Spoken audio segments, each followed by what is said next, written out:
Malam itu, kami kembali ke kelas bersama Pak Budi. Arini muncul, menunjuk ke lantai dekat pintu. Kami bongkar ubin, menemukan kotak berisi buku harian Arini.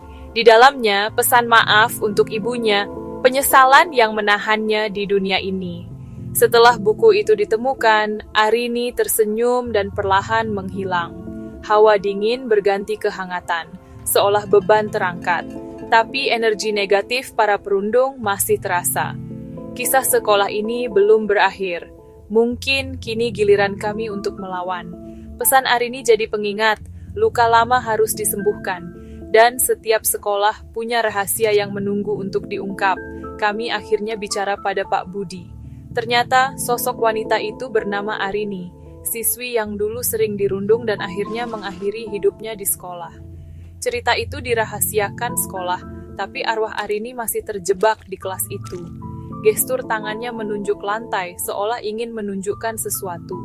Pak Budi bilang, Arini hanya menampakkan diri pada orang yang bisa memahaminya. Tapi, Arini tak sendiri. Arwah para perundungnya juga masih ada, jadi energi negatif di sekolah. Sekolah ini jadi arena pertarungan energi, korban, dan pelaku. Kami mulai mengerti, ini lebih dari sekadar cerita hantu. Ada luka yang belum sembuh, dan kami harus mencari jawabannya. Keesokan harinya, aku ceritakan semuanya ke Maya dan Adi. Maya percaya Adi masih ragu, tapi sejak malam itu, gangguan makin sering terjadi. Bukan hanya padaku. Bayangan putih, pintu terbuka sendiri, spidol jatuh tanpa sebab. Suasana kelas jadi tegang, semua merasa diawasi. Puncaknya, lampu padam, dan terdengar tangisan lirih dari sudut kelas. Suara pilu, penuh kesedihan, membuat kami semua membeku. Energi di kelas itu begitu berat, seolah ada yang ingin didengar. Kami sadar, ini bukan sekadar penampakan. Ada kisah yang belum selesai, dan kami terjebak di dalamnya. Segalanya berubah saat perkemahan sekolah. Aku harus melewati koridor lantai 2 malam-malam, tepat di depan kelas angker itu. Hawa dingin menusuk tulang, suasana mencekam. Aku menoleh ke jendela, dan di sana sosok wanita berdiri diam. Rambut panjang, gaun putih lusuh, wajah pucat menatap kosong ke arahku.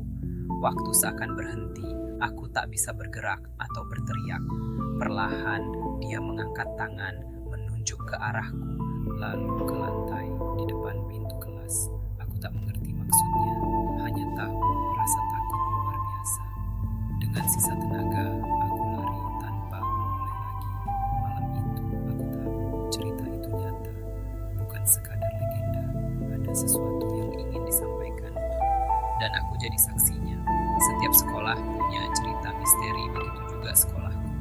Bangunan tua peninggalan Belanda yang berubah menyeramkan saat malam tiba, koridor panjang angin malam, dan bisikan aneh jadi bagian dari suasana.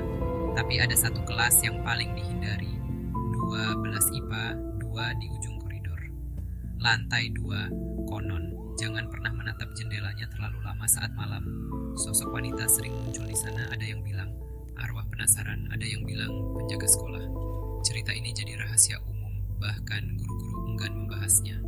Aku, Rina, awalnya tak percaya, logika selalu di depan.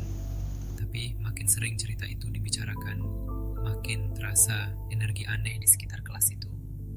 Pintu terbuka sendiri, suara kursi digeser, dan gangguan lain mulai sering terjadi. Aku mencoba mengabaikan, tapi seolah ada sesuatu yang ingin membuktikan keberadaannya, sesuatu yang menunggu di balik jendela kelas itu, menunggu saat yang tepat untuk menunjukkan wujudnya.